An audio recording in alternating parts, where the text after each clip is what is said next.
Hello and welcome back to my YouTube channel Shikshan journey.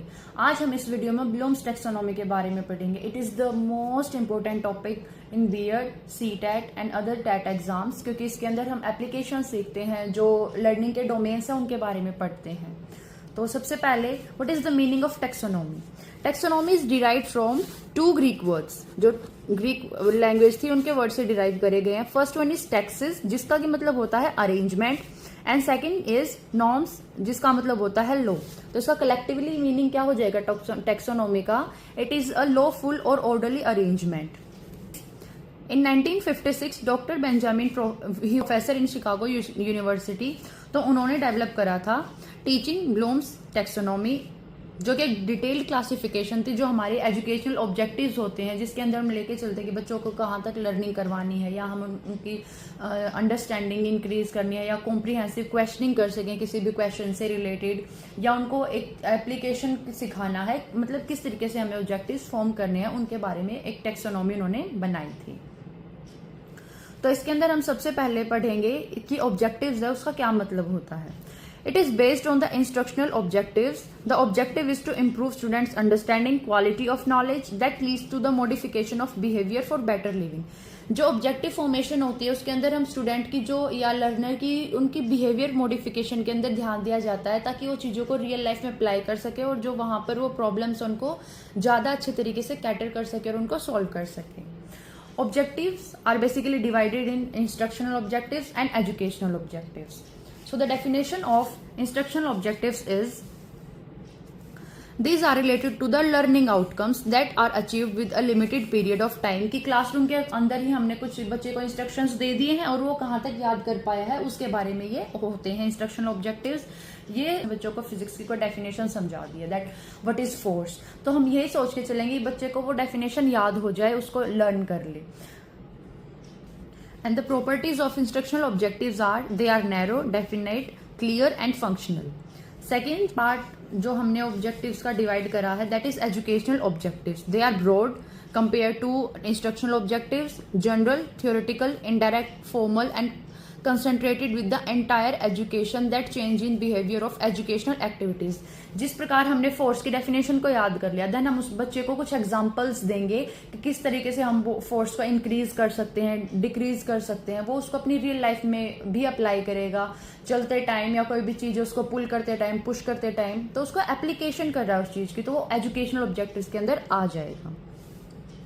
Next, जो blooms taxonomy है उसके अंदर बिहेवियर के 3 डोमेन्स बताए गए हैं। First one is cognitive, which is basically related to the knowledge and head. इसके अंदर हम 3H को पढ़ते हैं, 3H, दैट इज कॉग्निटिव के अंदर हेड, अफेक्टिव के अंदर हार्ट एंड साइकोमोटर के अंदर हैंड, या जो हम साइकोमोटर के अंदर फिजिकल एक्टिविटीज के थ्रू लर्न करते हैं तो हैंड या फिजिकल, बेसिकली हम लर्निंग के अंदर हैंड फॉर राइटिंग यूज करते हैं, तो हम इसके अंदर हैंड को लेकर चल रहे हैं।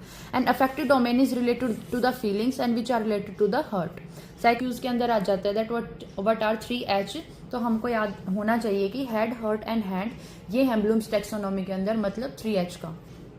Domain, it is concerned with the development of intellectual capacity, for example thinking और नॉलेज। इंटेलेक्चुअल कैपेबिलिटी क्या होती है? जो हमारे मेंटल के अंदर, इंटेलेक्ट के अंदर, बेसिकली ब्रेन के अंदर हम उन चीज़ों को याद कर रहे हैं, अच्छे से लर्न कर रहे हैं, वो हमारे इंटेलेक्ट के अंदर आ जाती है।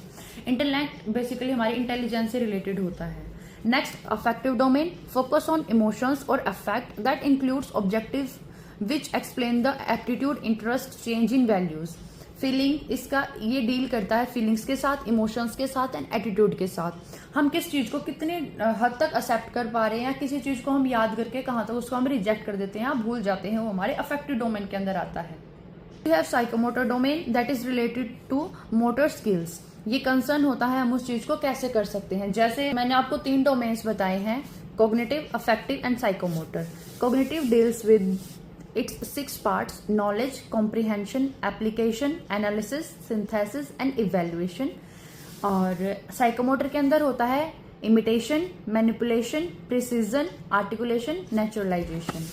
नेक्स्ट, इन अफेक्टिव डोमेन हमारे पास होता है receiving, responding, valuing and generalization. आप लाइक ये 16 मार्क्स के अंदर क्वेश्चन आ जाता है, तो हम बेसिकली इस डायग्राम को भी बना देंगे, तो टीचर को आसानी से पता चल जाएगा कि आपको इसके बारे में कितने पॉइंट्स के बारे में पता है। तो the parts of cognitive domain. तो सबसे पहले जो हमारा आता है दैट इज नॉलेज, उसके बाद comprehension, then application, analysis, synthesis and evaluation. Knowledge हमारा सबसे लोअर डोमेन होता है, लोअर लर्निंग ऑफ लेवल होता है जो हम याद करते हैं, दैट इज नॉलेज। उसके बाद कॉम्प्रीहेंशन होता है कि हम उस चीज़ को किस तरीके से अपने बिहेवियर के अंदर या उसको याद कर पा रहे हैं, उसको इंटरप्रेट कर पा रहे हैं। एप्लीकेशन हम उसको अपनी रियल लाइफ में कैसे अप्लाई करते हैं। और इवेल्युएशन का जो लेवल है वो सबसे हायर लेवल होता है, वो सबसे हाई लेवल पे आता है। तो it is a hierarchy that moves from lower to higher level. Knowledge, it is the lowest level of learning of the cognitive domain. At this level students just accept, जो teacher ने समझाया है पढ़ाया उसको वो याद करेंगे, अपने नॉलेज के अंदर डाल लेंगे। Next comprehension, it is the second level, और टीचर ने जो चीज़ उनको बताया है वो उस टीचर उसको कॉम्प्रीहेंड लेवल को कॉम्प्रीहेंशन जो उनकी पावर है उसको इन्हेंस करने की कोशिश करता है कि बच्चे से पूछ लेंगे कि मैंने आपको जो डेफिनेशन बताई है उनको अपने खुद के वर्ड में आप उसको ट्रांसलेट करके बताइए, इंटरप्रेट करके बताइए। वो बच्चा हिंदी में भी बता सकता है, इंग्लिश में भी बता सकता है, जिस तरीके से भी बता सकता है। तो उसकी कॉम्प्रीहेंशन लेवल को इंक्रीज करता है क्योंकि उसने बच्चे ने खुद के जो वर्ड्स हैं उनमें उसको याद करके और देन उसको एनालाइज ब्रेक डाउन करके बताया है। The third level is application. In this level बच्चा उस चीज को एग्जाम्पल्स के थ्रू या अप्लाई करके उस चीज को और ज्यादा अपने कॉग्निटिव डोमेन के कॉग्निशन के अंदर डाल लेता है। Next analysis. एनालिसिस के अंदर क्या होता है कि हमने जो बच्चे को पढ़ाया है वो बाकी चीजों से उसके साथ में सिमिलरिटीज या डिफरेंसेस को ढूंढता है। For example friction and force, इसके अंदर क्या सिमिलरिटीज होंगी कि ये दोनों हम कोई भी चीज लगा रहे हैं अपोजिट में काम करते हैं। फ्रिक्शन इसका पार्ट है फोर्स का, इसमें डिफरेंसेस क्या होंगे, सिमिलरिटीज क्या हो सकती हैं, बच्चा इस तरीके से सीखेगा। Next is synthesis. इस सिंथेसिस का क्या मतलब होता है, क्रिएटिंग, कि बच्चे ने जो हमने उसको चीज बताया है उसको ब्रेक डाउन करता है और उसको कुछ नया सीखने की कोशिश करता है कि उसने जो नई चीजें सीखता है वो सिंथेसिस के अंदर में आ जाते हैं, जो उसके एलिमेंट्स या प्रिंसिपल्स के ऊपर है, याद करके फोकस करके।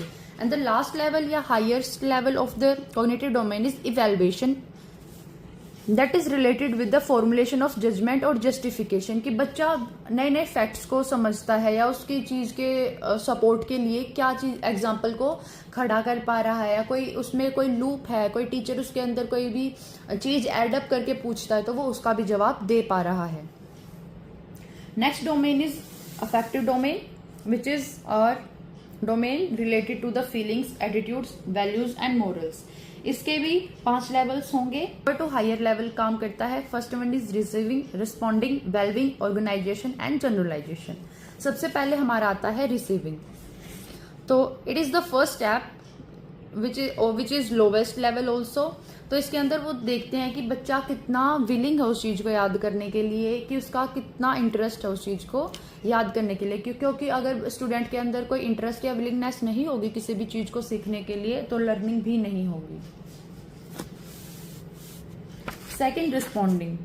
In this the learner receives और अटेंड, जो आइडिया दिया जा रहा है या कोई चीज बताई जा रही है उसको ध्यान से सुनता है बच्चा, that is responding. And wellbeing, कि उस चीज को समझता है और उस चीज को समझ के अपने धीरे धीरे अपने बिहेवियर के अंदर या अपनी वैल्यूज के अंदर डालने की कोशिश करता है। Then organisation. At this level student can put together with different values, information, ideas. हमारे पास जो ऑलरेडी इन्फॉर्मेशन उसके साथ उस चीज को रिलेट करने की कोशिश करता है और उसके थ्रू उसको ऑर्गेनाइज करता है। And last one is generalisation, कि उसको अपनी एब्स्ट्रैक्ट नॉलेज के अंदर उस चीज को बच्चा डाल लेता है, कि उसको बार बार उस चीज को रटने की जरूरत नहीं होती है, वो ऑलरेडी उसके बिहेवियर के अंदर आ जाएगी और जब भी बच्चे को जरूरत होगी वो उस चीज को आसानी से याद कर पाएगा और उस चीज को यूज कर पाएगा। For last domain of learning is psychomotor domain, which is related to the actions और डूइंग से। तो first one is imitation. Imitation का मतलब होता है कॉपी करना या उस चीज को बार बार में रिपीट में करना। तो it starts as impulse and may grow into an overt act with the capacity of repeat the performance, की उस चीज को बार बार में रिपीट करता है। Then manipulation. मैनिपुलेशन के अंदर क्या होता है कि उस चीज को चेंज करता है, अपने अकॉर्डिंग उस चीज को समझता है। And third one is precision. Precision होता है कि किसी चीज को कितनी बारीकी से, कितने ध्यान से या कितनी स्पीड से समझा जा सकता है। तो इसके अंदर ability to control his or her action in response to requirements. Next one is articulation. Articulation के अंदर होता है after attaining the ability of articulation individuals will be able to handle many actions. इसके अंदर आर्टिकुलेशन के अंदर होता है कि कोऑर्डिनेशन किस तरीके से कर पा रहा है, सीक्वेंस में याद करना। और level is naturalization. It is the final stage और level in which the learner attains perfection in the performance in any task, कि वो उस चीज को बहुत ही ज्यादा परफेक्शन से कर सकता है, उसके नेचर में वो चीज ढल जाती है, नेचुरलाइजेशन हो जाती है उस चीज की। So it was all for the topic blooms taxonomy. आप इन पॉइंट्स को जितना चाहे उतना बढ़ा सकते हैं और लाइक पॉइंट्स के अंदर भी लिख सकते हैं, एक बुलेट पॉइंट्स बना के, अगर छोटा क्वेश्चन आता है। और अगर आपका 16 मार्क्स क्वेश्चन आता है तो आपके जो डोमेन्स हैं इनके पॉइंट्स को हम ब्रेक कर करके 2-3 पॉइंट इमिटेशन के अंदर डाल दिए, आर्टिकुलेशन के अंदर डाल दिए। तो इस तरीके से आप जितना चाहे इस क्वेश्चन को इंक्रीज कर सकते हैं। अगर आपको फिर भी किसी भी पॉइंट में कोई भी क्वेरी है तो आप कमेंट करके अपना क्वेश्चन पूछ सकते हैं। Thanks for watching the video, in the next one.